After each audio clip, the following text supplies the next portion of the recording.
வலியற்ற varicose vein சிகிச்சை எளிய 30 நிமிட செயல்முறை 7847045678. இன்றைக்கு இங்கே குழுமி இருக்கின்ற கூட்டம் தினந்தோறும் வாரந்தோறும் மாதந்தோறும் எத்தனை தீர்ப்பு வந்தாலும் நாங்கள் உங்களுடைய இலக்கை நோக்கி நீங்கள் சென்று கொண்டிருக்கிறீர்கள். எங்களுக்காக நீங்கள் அந்த இலக்கை நோக்கி நீடுநடை போட்டுக் கொண்டிருக்கிறீர்கள்.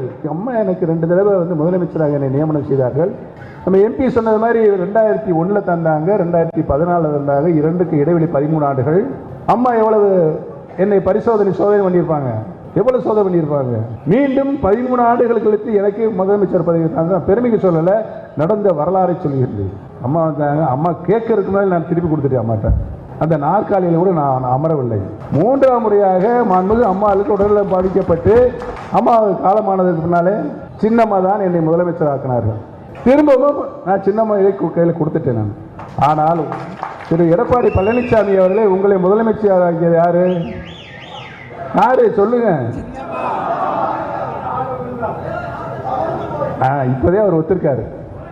எப்படி ஒத்துக்கிட்டாருன்னா, அவரு தவழ்ந்துன்னு அது எதுக்காக போடுறாருன்னா, இவர் தவழ்ந்து கீழிருந்து படிப்படியா முன்னேறி வந்தாராம்.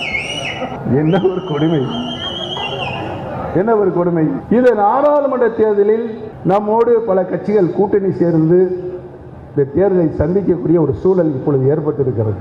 அப்பொழுது நம்முடைய தனிக்கட்சி தொடங்க மாட்டோம் என்று நாம் அறிவித்து விட்டோம். நம்முடைய இலக்கு அனைத்து இந்திய அண்ணா முன்னேற்ற கழகத்தை தொண்டர்கள் கையில் மீண்டும் மீட்டு கொடுப்பதற்காக இந்த யுத்தம் இப்பொழுது நடைபெற்றுக் கொண்டிருக்கிறது. தனிக்கட்சி என்று ஆரம்பித்து விட்டால் அதுக்கு இந்த வழக்கு நாம் போட்டிருக்கின்ற வழக்கு வேறு விதமாக போய்விடும். அதற்கு நம்மளுக்கு துளி கூட எண்ணமில்லை. ஏனென்றால் இங்கு உட்கார்ந்து இருப்பவர்கள் உட்பட, மேடையில் உட்கார்ந்து உட்பட நம் உடலில் ஓடிக்கொண்டிருக்கின்ற ரத்தம் அதிமுக ரத்தம். அதுதானே, அதற்காக இன்னைக்கு தொண்டர்கள் தார்மீக ஆதரவை நம்மளுக்கு நீங்கள் தந்து கொண்டிருக்கிறீர்கள். நம்முடைய இலக்கு அதிமுகவை கபட வேடதாரி குழுவில் இருந்து மீட்டு மீண்டும் தொண்டர்களிடத்தில் ஒப்படைக்க வேண்டும் என்றுதான் நம்முடைய இலக்கு. அந்த இலக்கை நோக்கி தானே பயணித்துக் கொண்டிருக்கின்றோம்.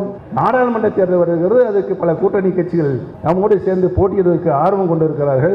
அதற்காக நம்முடைய கட்டமைப்பு உருவாக்கப்படும் ஒரு கட்டாய சூழ்நிலை ஏற்பட்டிருக்கிறது. கட்டமைப்பு என்று சொன்னால் கழகத்தில் அத்துணை நிலைகளிலும் ஊராக உள்ளாட்சி, பேரூராட்சி, நகராட்சி, மாநகராட்சிகள் அனைத்து நிலைகளிலும் கிளைக்கழகங்கள் இருக்கின்றது. அந்த மாதிரியான கிளைக்கழகங்களை நம்முடைய கட்டமைப்பாக உருவாக்க வேண்டும் என்பதன் நிலைப்பாடுதான் இப்பொழுது இருக்கிறது. செய்திகளை உடனுக்குடனும் துல்லியமாகவும் தெரிந்து கொள்ள சப்ஸ்கிரைப் பண்ணுங்க.